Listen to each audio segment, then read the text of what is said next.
Today, and it reminds me of all the responsibilities that we have and we go through. And that's what we're going to be talking about today some, are just everyday responsibilities. And responsibilities that come with the Christian life.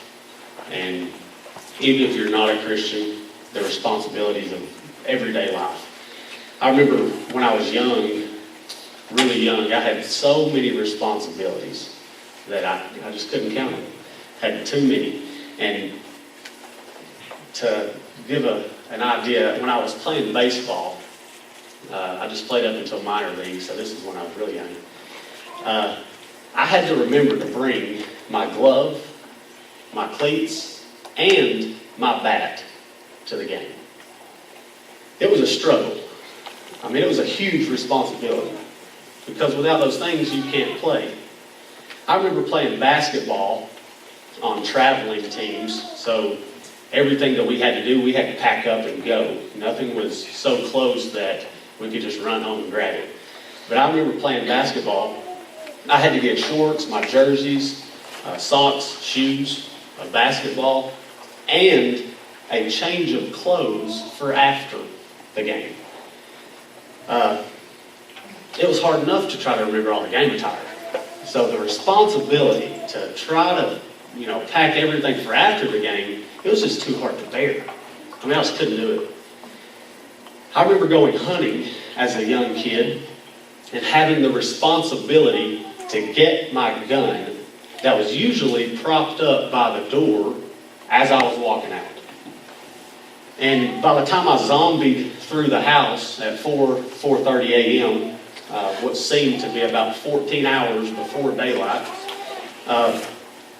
trying to make sure that I was going to stay warm, trying to make sure that I had something orange on, and most importantly, that I smelled like doe urine. I could not forget the gun. It was a huge responsibility to not forget the gun. I don't know if you know this or not, but you can't shoot a deer without a gun. You can shoot it without having orange. You can shoot it while being cold. And I promise you can definitely shoot it without smelling like doe urine. But you can't shoot a deer without a gun. So it was a huge responsibility.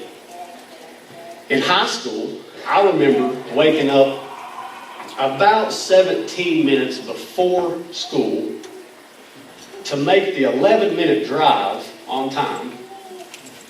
I remember having to take a math test and not knowing any of the answers.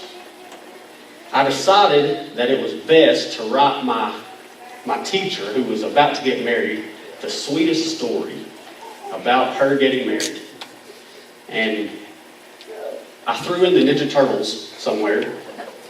I didn't write one single number on my math test, and I hoped for the best. But the responsibility to produce a good grade was just too hard to bear, and that's what it seemed like throughout my whole education career. Fast forward a few years, and I had the responsibility to drive from Harrogate to Louisville back to school. It was a solid 3-hour drive doing the speed limit. But I got a call at 11:15 p.m. while I was in Harrogate saying that we had a practice change. A change that consisted of 6 a.m. conditioning. That was the fastest 2 to 3 hours of sleep that I ever had. And the slowest running that I ever did in that conditioning session. I remember getting married and after the honeymoon, having the responsibility to pay more bills than I could fathom. And I remember when Brogan was born, I received my bi-weekly check, a solid, hard-earned $37. Needless to say, the business was pretty slow. But I still had the responsibilities. The responsibilities that weren't going to wait for me to make more money. And we had a house, we had cars, we had TV, internet, we had the other 27 bills that happened to pop up every month. but we had this responsibility to pay for them. And now I have a baby. So thank you all, and thank God for baby showers. They're still making it last, and we're 2 months in. So if you're anything like me, you probably have responsibilities too. And some of you have even more responsibilities than me. The responsibilities of life don't seem to slow down. They don't wait on us to make more money. We have to pay the bills. We have to make them, or keep the wife or the husband happy. We have to take care of the kids. And we have so much going on in what seems to be little to no time to get it done. So here are a few things when I think about the responsibilities of life and how that they can control our life. The first thing we see is they can bring pressure. They can take the joy away from living. They can take our focus away from the important things. And they can bring a whole new responsibility. A responsibility of getting those responsibilities correct. See, it's hard enough having responsibilities, but having the responsibility to get those responsibilities correct, especially new ones, can sometimes leave us with tons of pressure and inevitably a lack of joy throughout our life. So in all of this, we're bound to really make mistakes through all of these responsibilities that we have, which in turn leads to more and more responsibilities to get those mistakes corrected. So, have I made you tired of your responsibilities yet? We all have them. Sometimes they're really hard on us, sometimes they're not as hard, but we all have them. So after all of these everyday responsibilities, as Christians, we seem to have even more responsibilities. And these responsibilities can be just as taxing, if not more taxing, if our perspective isn't right. See, being a follower of Christ is a huge responsibility in itself. It's something that we can't afford to not get right. And it's something that affects more people than we can imagine. It could affect thousands, if not millions, of people individually. So, like these other responsibilities in our life, these Christian responsibilities are often ones that we've never had before. And like all these other responsibilities, we're bound to make mistakes again. Maybe you're not a Christian. Maybe you're not a Christian yet. And maybe you're someone who has tried Christianity and the church thing out. And the reason you may have left the church, or the reason that you may have put off being a Christian, was because the responsibilities that came along with it just seemed too difficult. See, the last time you may have attended a church, you may have heard a pastor or a speaker for that day give you such demanding responsibilities. You may have heard some of these. Husbands, love your wife like Christ loves the church. Wives, submit to your husband. Give 10%. Serve in the church. Don't just read the Bible. Study the Bible. And the last one, go tell someone about Jesus. Now, these things are good. These things happen over time. And that is between you and God, obviously. But with all of this pressure on us to what I like to call perform, there has to be something for us to look at. There's got to be something for us to learn that can take some of the pressure away. And when looking at all these responsibilities that God allows us to have, there has to be something that He offers us to help. And let me tell you, this was so important to Jesus that He actually spoke of this issue. And a guy named John, one of Jesus' disciples, John recorded it for us for us to look at. And I believe he recorded it because he probably felt the pressure, if not more. And during this time in Jesus' ministry, he was in his final days, and he had just finished eating with his disciples, preparing them for the time when Jesus wouldn't be on earth in physical form. And he was trying to prepare them for that. He was trying to comfort them for the scene that they were about to experience in Jesus' death. So through all of this, John was right there with Jesus. And he wrote all of this down. All of these things that Jesus is saying. He wrote them down. So let's look at what John says about the life of Jesus and how Jesus would want us to deal with these pressures of responsibility. We look at John chapter 15, verses 1 through 12. Jesus says, I am the true vine, and my Father is the gardener.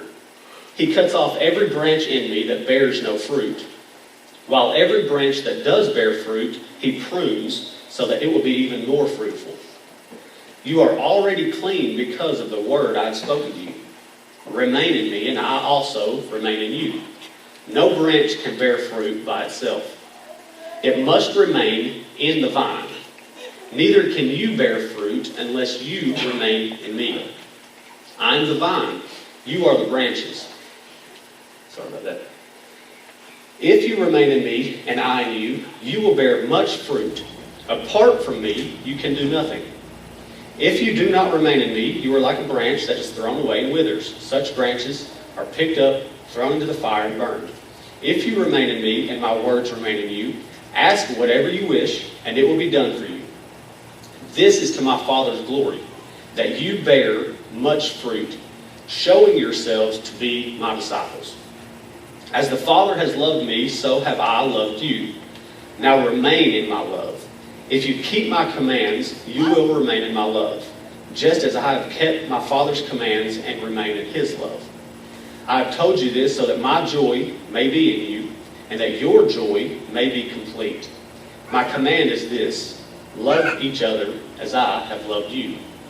You see, when thinking about all these responsibilities that we have already, Jesus comes in, and it seems like he just gives us more.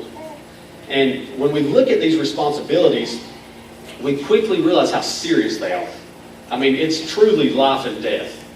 So I remember hearing this message multiple times, or reading it, and really thinking, gosh, I have a lot of work to do. You know, I'm not doing this whole Christian thing very well. I've got a lot of work to do.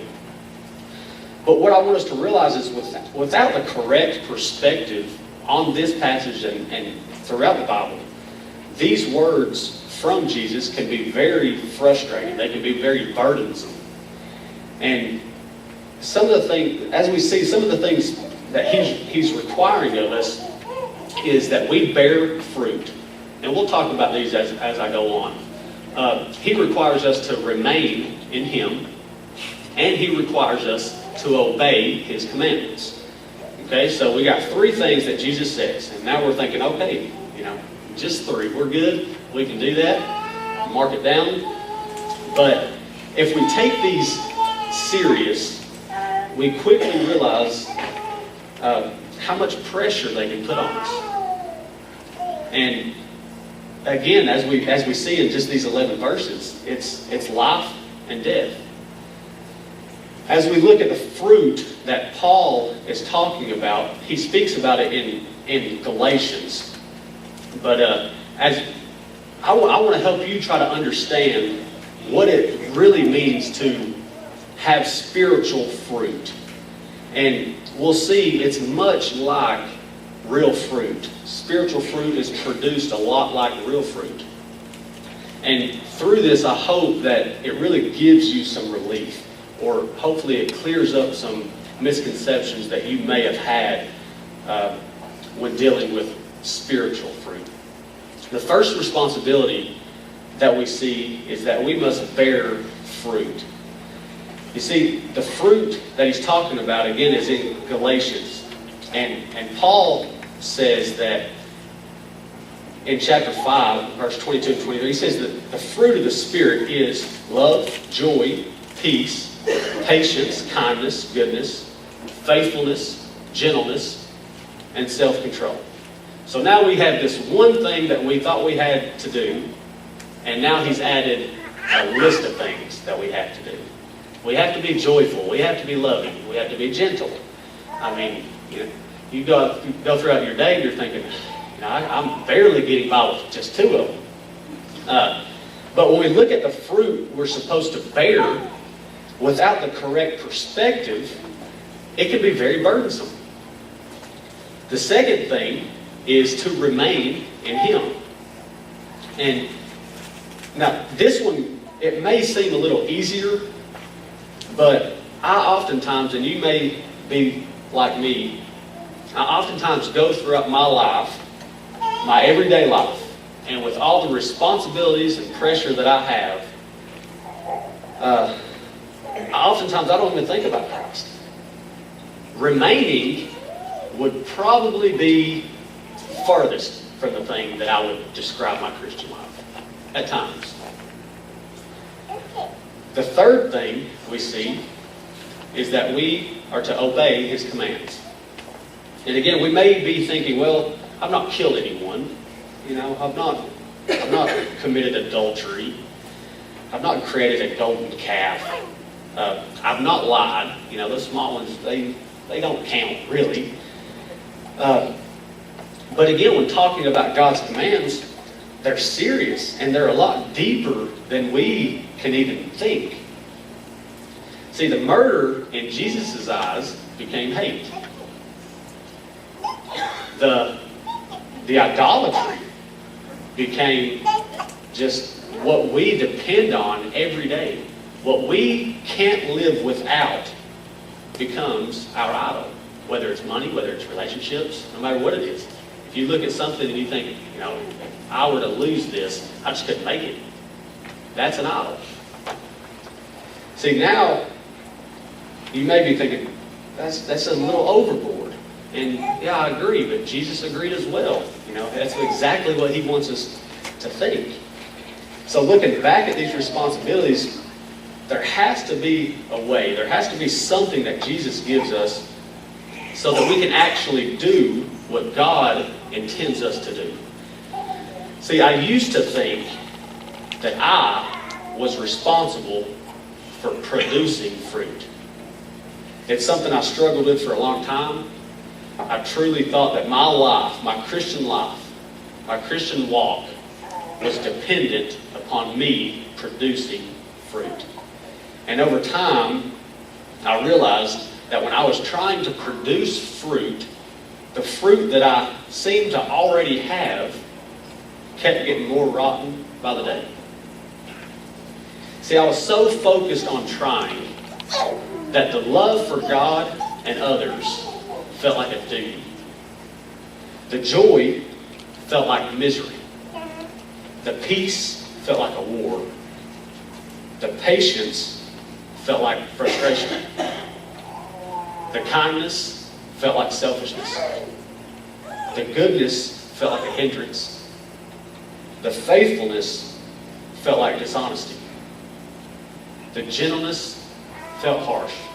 And the self-control was slowly getting out of control.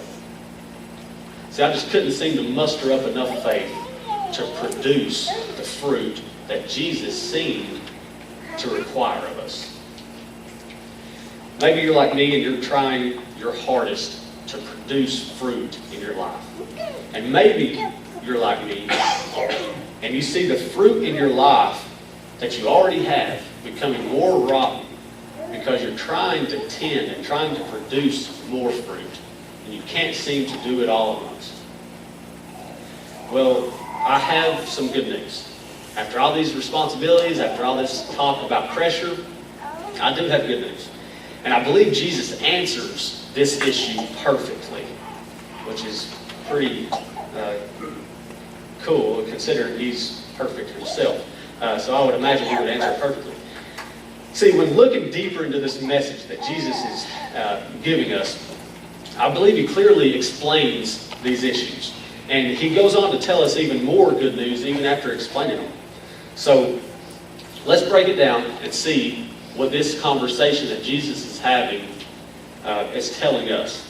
The first thing we see is that God is the gardener. In verse 1 he says it.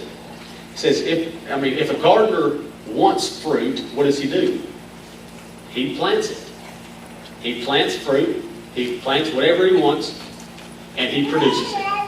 You see, it's not the branch's responsibility to produce the fruit. And again, it's the vine's responsibility. But without a gardener, there's nothing. See, God produces the fruit that he wants us to have. The second thing we see is that we are the branches, not the vine. And this is one thing, it didn't hit me. It really didn't hit me until about 2 days ago. I was thinking, wow, this is life-changing. See, in verse 5 he says, we are the branches and he is the vine. So this is a big one. We really need to understand this. See, I want you to understand that we don't produce fruit. He says that he is the vine and we are the branches. Vines produce fruit. Branches don't. See, branches are simply what the vine uses to bear the fruit. When you think about this, you think about me holding my phone. Okay? I'm holding my phone out. Did I produce this phone? No, I didn't make it. I didn't manufacture it. I'm simply bearing this phone. And that's the picture that Jesus wants us to see right here. He's the vine. He produces. We are simply a branch that bears the fruit. See, some people may look at these two words and use them interchangeably. But we can't do that. Again, to produce something is to make it, to manufacture it. To bear something is to simply hold it up. Or in this case, it means to put it on display. Show off what you have. Jesus gave me this. Show it off. So when we think of a branch producing fruit, it's impossible.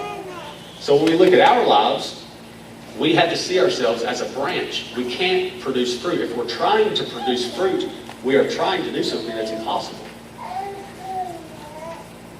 The third thing we see is if we remain in him, we will bear much fruit. See the difference a little bit? See, this is the true question.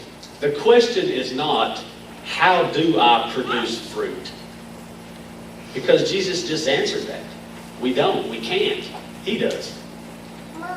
The question is, how do I remain in him? And thankfully, Jesus answers that question as well. The fourth thing we see is, we remain in him by keeping his commands. Again, it's in verse 5.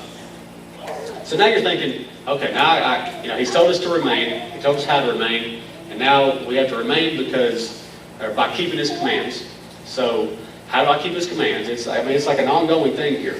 And you would think that Jesus is just calling us dumb here. He's like, okay, do this. This is how. This is how to actually do that. But in order to do that, you have to do this. And he just keeps going on and on with these things. So it's like when a parent teaches a child or sits down with a child to do homework. It's like, we got things to do. This is the answer. Write it down. Good job.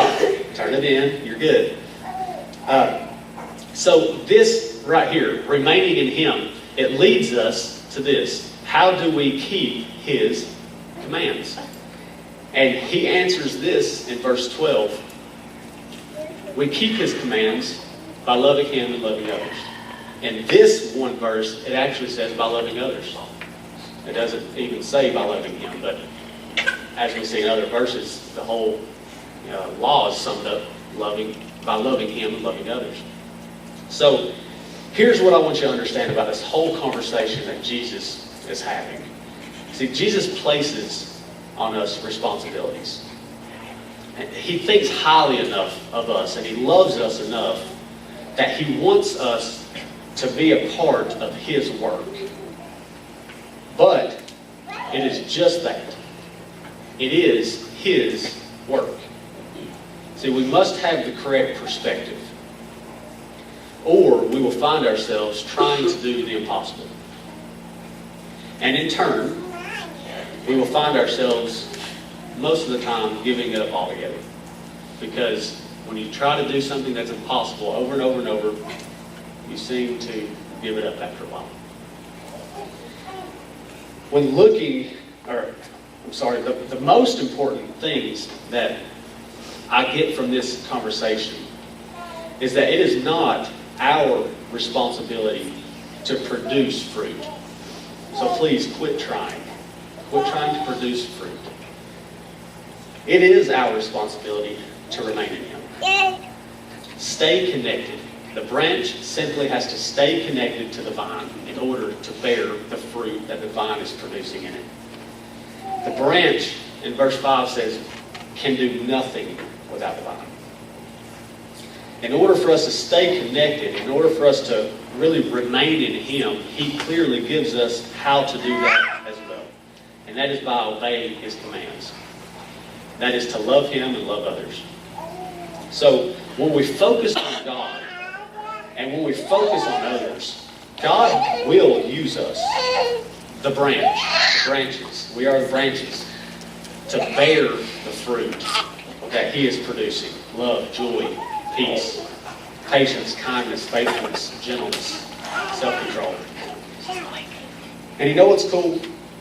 When Paul talked about the fruit of the Spirit in Galatians, as we've seen earlier, look at the first part of this verse. I left it out on purpose. The first part of this verse in Galatians says, but the Holy Spirit produces this kind of fruit in our lives. Do we produce anything in our lives? No, we can't. We can't produce the things that God wants us to produce. So in order for us to have any fruit, the Holy Spirit has to produce it for us. So again, quit trying. You see, when we stop stressing over doing right and being good and living up to God's standards and being joyful and being self-controlled and producing and producing and producing, and we focus on the one who does the work for us, the vine, you will notice how much more free you are. And most importantly, you will notice how fruit will start slowly being produced in your life. The cool part is you won't even know it. Just like real fruit on a tree, it only starts to see signs of fruit coming in. It just pops up out of nowhere. The branch didn't do anything. The branch is just hanging out here, hanging out on the limb. It's just hanging out here, and all of a sudden, fruit starts being produced. And that's what we are. We are the branches. You'll start noticing things like this. You'll start how much more loving you are. How much more joyful life is. How much more peace you have with all the other responsibilities of life. How much more patient you have become. I know that's a big one for me. I get impatient. How much kinder you are. How much more faithful you are. How much more gentle you have become. And how much more self-control you'll have. All the things that God desires of us, yet have never been able to produce on our own. See, Jesus isn't telling us to produce fruit. He's simply telling us to remain in Him. Just stay connected. And if we remain in Him, Jesus says, we will bear much fruit. We will have so much fruit that the only thing we have to do is tell who produced it for us. Because again, we have nothing to do with the fruit being produced. So when something happens that you can't explain, all the glory goes to God. Okay? See, as Christians, this should be very relieving. It takes all the pressure off. Pressure that was not supposed to be on us to begin with. And I don't know about you, but with all the responsibilities of everyday life, I really don't want any more. I don't want any more. I have enough bills to pay for. I have enough things to do. I don't want any more responsibilities. If you could, take them away. Take some of them away. But as Christians, we need to relax. We need to rest. Be the branch that God says you are. Let God produce the fruit in your life. Just trust Him to do so. And when He does produce that fruit, be ready to bear it.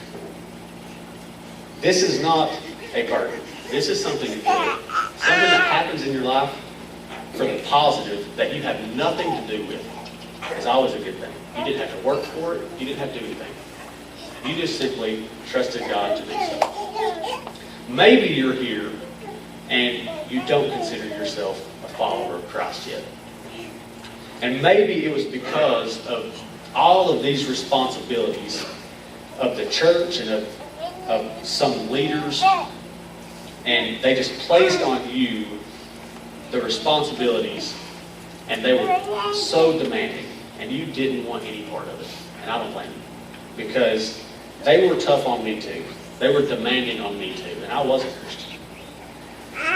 See, until I understood God's grace, that when Jesus came and died, He fulfilled those demands. He fulfilled those responsibilities. The demands that we couldn't do, He did. The fruit that we can't produce, He does. So if you are one that may be hesitant about this crazy Christian life that some of us live, because of the demands and the responsibilities and the pressure, let me tell you what Jesus says in the book of Matthew. In Matthew 11, 28-30. He says, "Come to me, all who are weary and heavy laden, and I will give you rest. Take my yoke upon you and learn from me, for I am gentle and humble in heart, and you will find rest for your souls. For my yoke is easy, and my burden is light." Does it sound like some of the Christian things that we've been trying to do in the recent years? I know my Christian life the past 20 years, light, easy. Weary was one, but light and easy was not. All these things that Jesus is saying about the Christian life is true, if we have the correct perspective. You see, the work is already done. The fruit will be produced. And the pressure is off of us. God just wants us to be a part of His story. And if you decide you want to be, all He asks us to do is just remain in Him. Remain in Him. Stay connected. As a branch, stay connected to the vine, the one who produces. Let me pray for us, and then I'll have a few announcements for this upcoming events. Lord, thank you for allowing me to just share what you are showing me through conversations that you have had in your days. And I pray that we keep learning, keep chewing on stuff, keep questioning, so that we can get a deeper knowledge of who you are. Lord, I pray for everyone here. Thank you so much for allowing them and